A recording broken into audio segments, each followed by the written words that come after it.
Gaius. This video is a review of the John Thompson pieces that we did during the FaceTime lesson earlier. Just a reminder so that you get all the pointers that you're supposed to be working on for this week.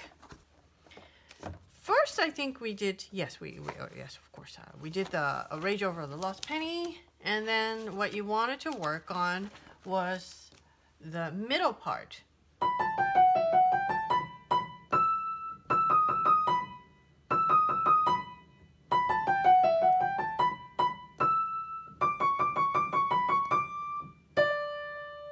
That part with the metronome at 120.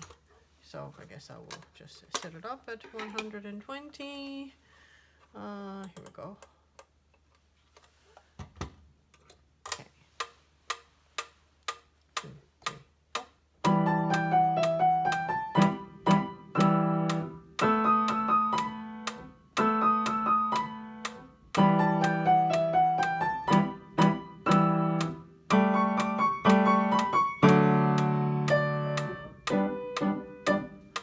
And so on. So that's the middle part, and the challenge was literally this, just that one measure, measure 15 in the right hand, and to play it together with the left hand.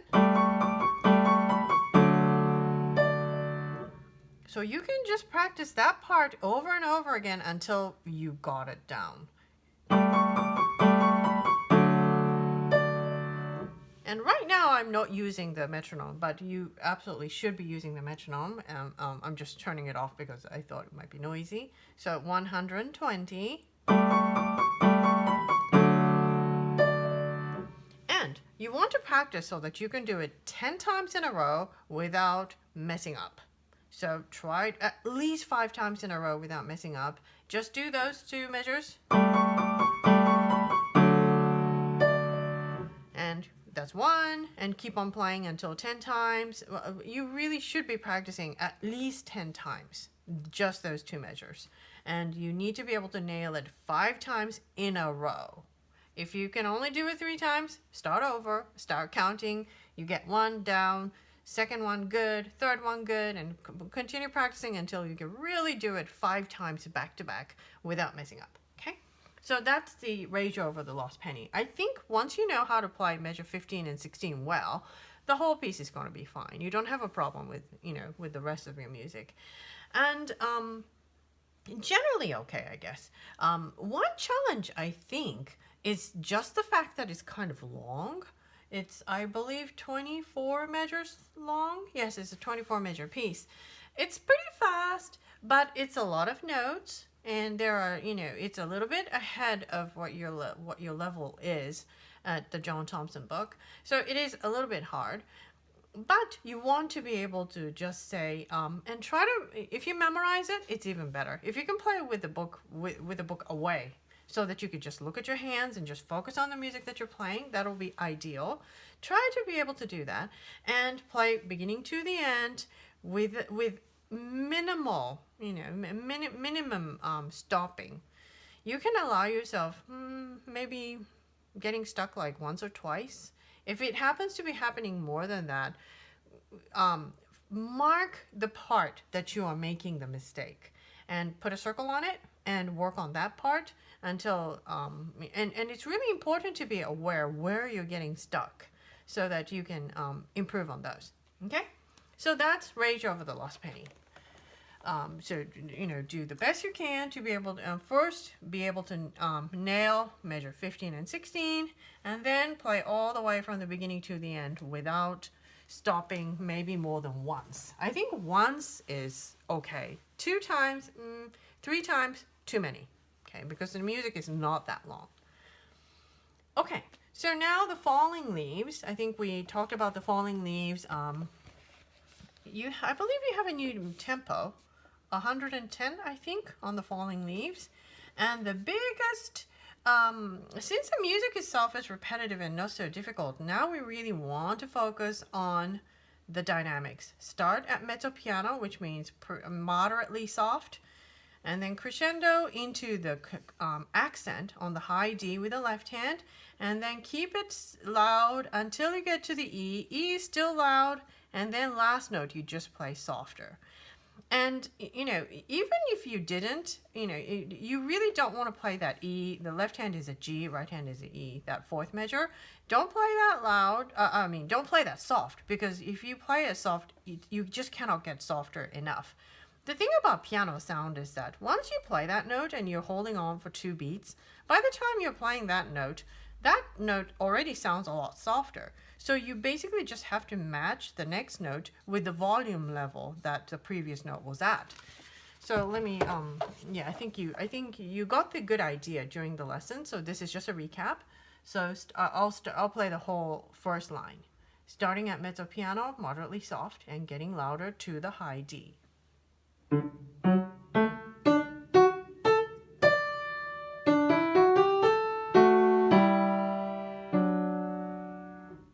Okay, the first half, not too bad. Second part, start loud. So that last measure, and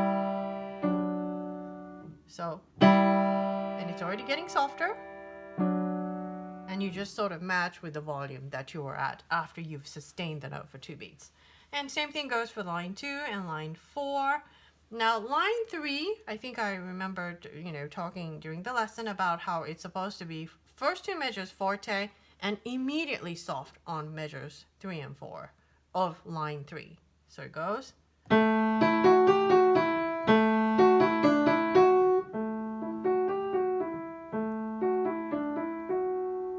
So a big contrast between the first half and the second half, okay?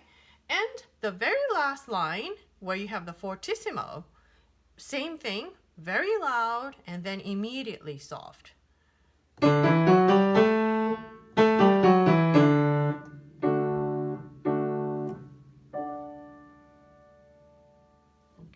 Those are the main challenges of playing the falling leaves, and when you can do all the dynamics just, you know, as much as, you know, with as much contrast as you could possibly put in, because this is all about contrast, you know, forte piano, fortissimo piano, and then crescendo, decrescendo.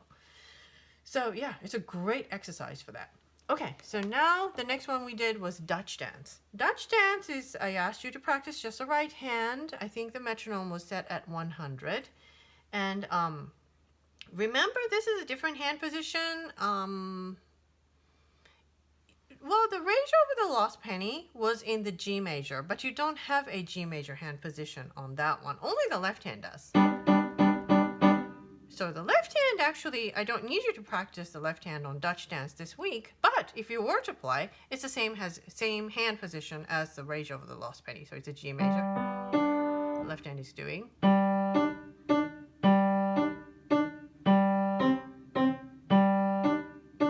So that's the first line of your Dutch dance, left hand. But for this week, just the right hand. So let's have your right hand in a similar 5-finger, G major 5-finger scale position. Those are the 5 notes that your right hand is playing. And actually, left hand is, okay, so on a tangent, left hand is going to be playing those 5 notes. And in addition, you will be playing the F sharp, which you have to reach with your pinky. Here's a pinky, has to shift down to the F sharp down there. So your left hand pinky will be in charge of 2 keys, the G and the F sharp. And there is one more note at the measure 7, and you will see that the left hand has a C sharp. So left hand index finger will also have to play 2 keys, the C and then the C sharp, depending on where you're playing. So the third measure, left hand has a C natural. And then at the 7th measure, left hand has a C sharp.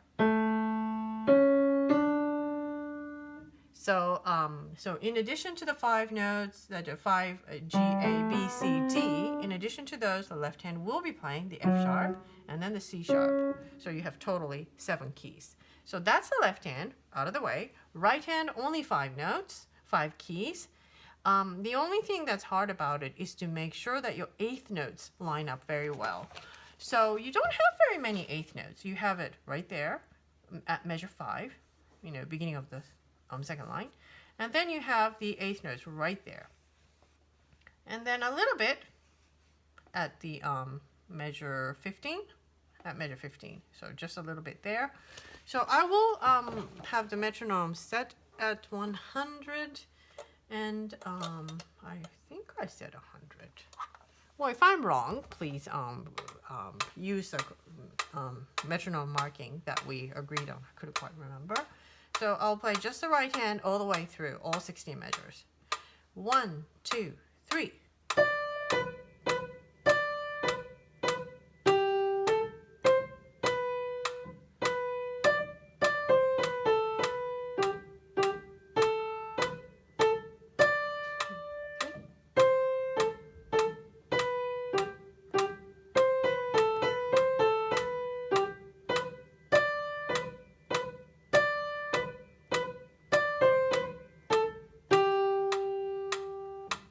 So that's your Dutch dance. I'll play one more time.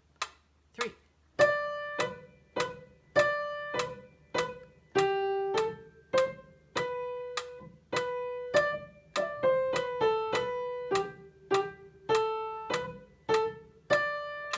3.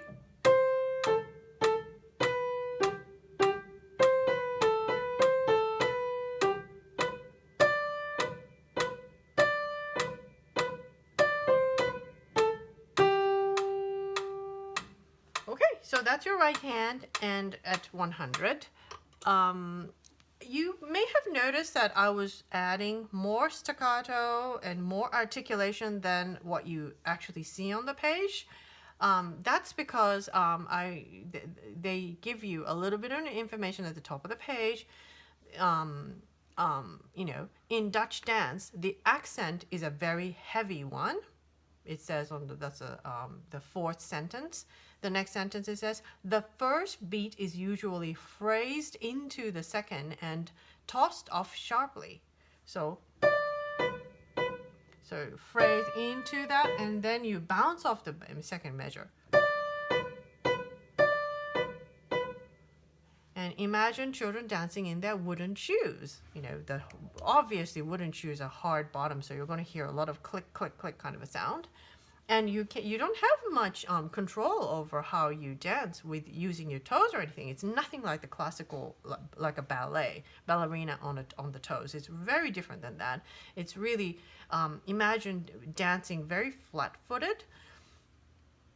There's a famous music written by Camille Saint-Saëns, called The Carnival of the Animals. If you have a chance to go check out the YouTube, listen to some of that. And there's a song, it's a series of pretty, catchy and very popular music inspired by different animals.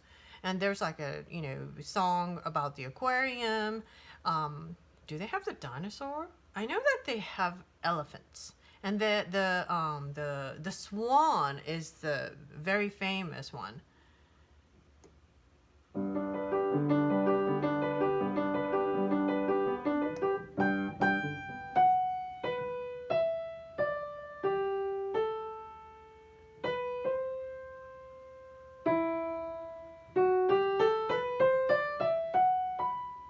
You probably heard that tune before. It's a famous solo by the cello. So I kind of think that the elephant, the song of the elephant something, I forget what the title is for the elephant inspired pieces. It's really like a heavy and and very awkward and not very graceful. So slightly similar to that. This Dutch dance is not something that's like the Nutcracker ballet, not like that at all. Much bumpy and so with a strong accent overall, and not too fast. It says lively, but I don't think. Well, I guess 168 would be quite fast, but No, it doesn't have to be so fast. Only as fast as you can play the. So how fast you play this piece will depend on how well you can play the eighth notes. So that's that. Okay, so that's your Dutch dance. Practice your right hand and make sure you pay attention to the slurs. See, the accent and the slur over it, and how I played, and you know, with the slurs and a little bit of staccato that's not actually written into the music. That will be good for you to try to copy to do. So I'm sure you will hear it and you will remember what it sounds like, and you will be able to copy that. And if you feel like, you know, you need to go back to listen to the video, you know, just so that you can remind yourself, that'll be great. That'll be good. Because, you know, many of these dance music that's rhythm oriented, it's almost better to just hear it and learn it rather than to figure out by reading the notes. So I would recommend that. Okay, so just now I've sent your mom a copy of the very first Etude book. This is the book, and I just you know, sent you the first page of it, Etude number 1. And let me just go over that once. So this number 1, so I believe you have this right now. So that's a number 1. Play this as smoothly as possible, which is completely different than your Dutch dance. Avoid the effect of a break when the melody changes hands. Try to make a sound as if played with one hand.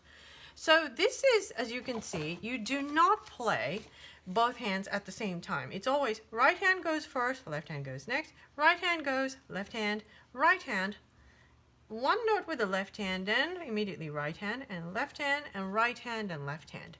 So it's actually much more, it's not an advanced piece at all. It's more similar to the book that you play before you get to the John Thompson first grade book. So it should be quite easy. But because of that, you want to be able to play very smoothly and perfectly. So your hand position is both thumb will go to the middle C. Left hand will not have to play too many thumb notes. So I'm just going to play, oh yes, one more thing. The right hand, it says fingering 1, 2, and then 5. That's a little bit tricky because I'm sure we have not seen something like that in your book just yet. So let me show you. The right hand starts on the C. Next note is an E, so you have to put your index finger, the finger number 2, on the E. So instead of playing the D, index finger go to the E, and then the pinky there is at A. And then the finger number 4, you know, you will see that the fingering numbers are 1, 2, 5, 4. 4 is the G. So it's a slightly different hand, it's actually quite different than your usual hand position. So it goes, that's your right hand part. It's 1, 2, 5, 4, 2, 1. And then the letter names are C, E, A, G, E, C. Okay? And then the left hand is quite straightforward. I'll put them together.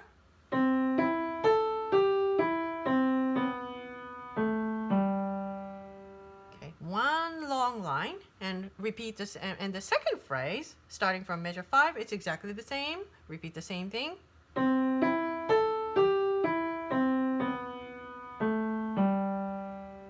That's the first half of this exercise. Now starts the second part at measure 9. Now the pinky has to go to the G. It says 5, that's a G. So your hand position changes again. 5 on G. Next is finger number 3 on E.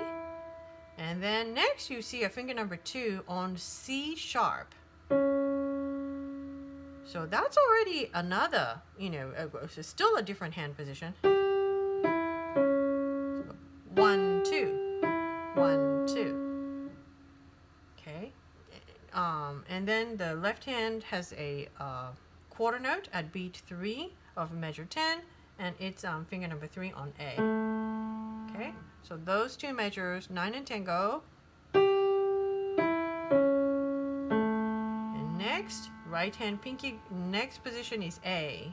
A, F, D, and left hand back to A. Those are broken chords. And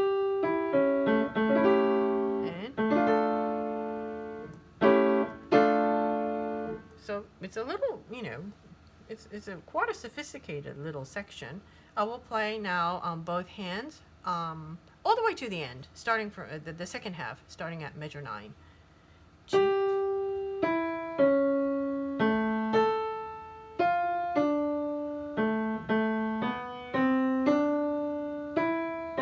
left hand goes to the low C. Okay, so it probably will be a good idea to practice just the first half first. First 8 measures. First 8 measures go like this.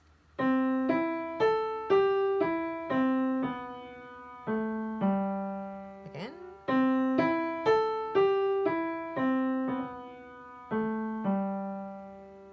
That's the first half. And then starting with the pinky, right hand pinky on G, it comes the second half.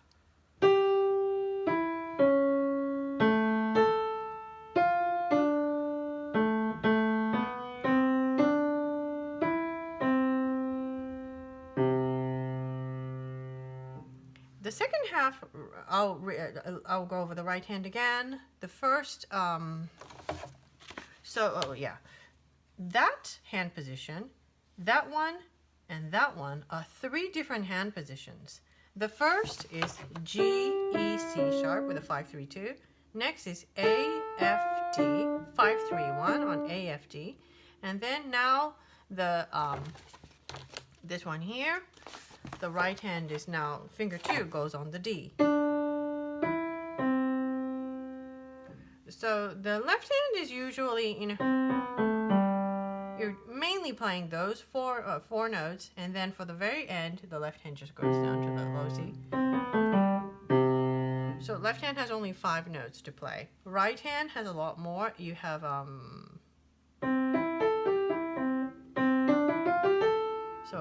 6 notes plus a C sharp.